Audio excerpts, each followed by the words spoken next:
to our companion podcast on important family business matters, Family Business Briefs, with our AI hosts, Jen and Ted. The content in these episodes comes directly from Family Enterprise USA and can be found at familyenterpriseusa.com. As we all know, many issues like taxes, economic policies, and new legislation affecting family businesses are complex. So, with the assistance of AI and our AI hosts, Jen and Ted, this technology helps make sense of it all in a brief, clear, and lively discussion, and all in about 10 minutes. We hope you find the information presented here useful and entertaining. Now, let's listen in on this episode's important family business topic.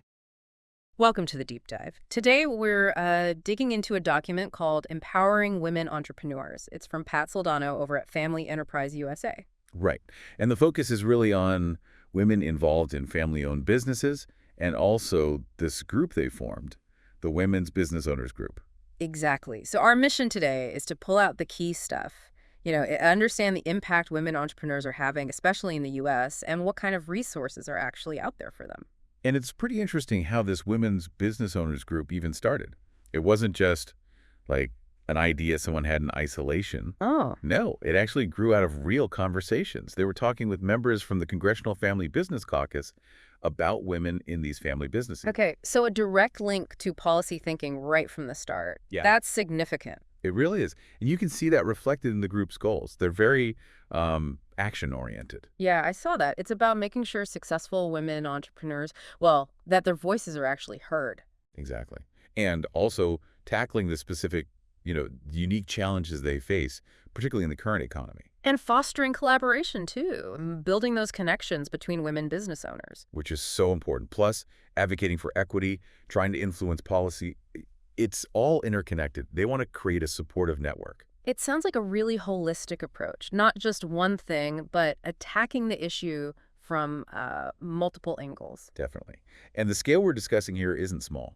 There was a Wells Fargo study mentioned with some, pretty eye-opening stats. Okay, yeah, like what? Get this.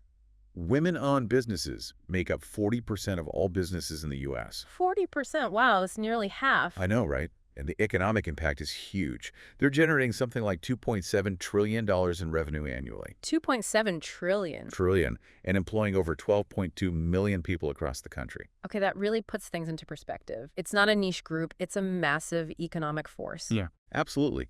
So the question for you, the listener, might be, how do individual women entrepreneurs tap into this? Right.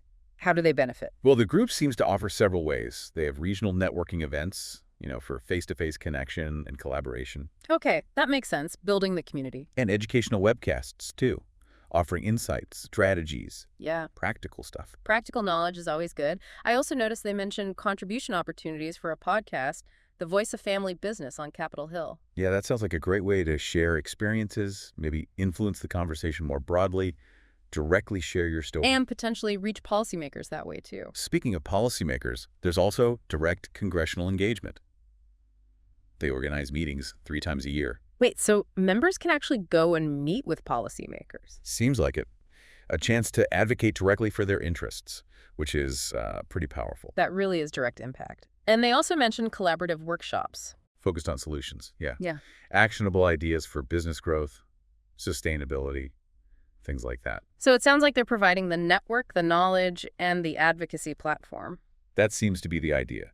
The document basically frames it as a call to action.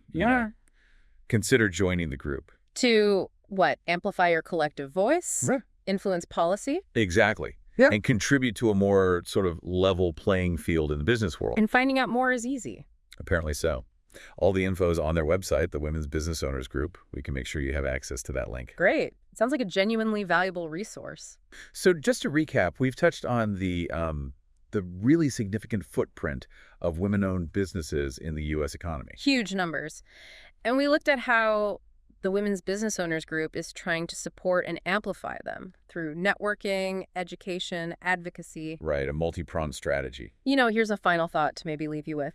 When you see a specific group like this, women and family businesses organized so effectively, it makes you think. Think about the sheer power of that kind of collective action, the ability to drive real change, support each other, Maybe even set a template for other entrepreneurial groups. That's a really interesting point. Where else could that kind of focused collective energy unlock similar potential? Something to consider.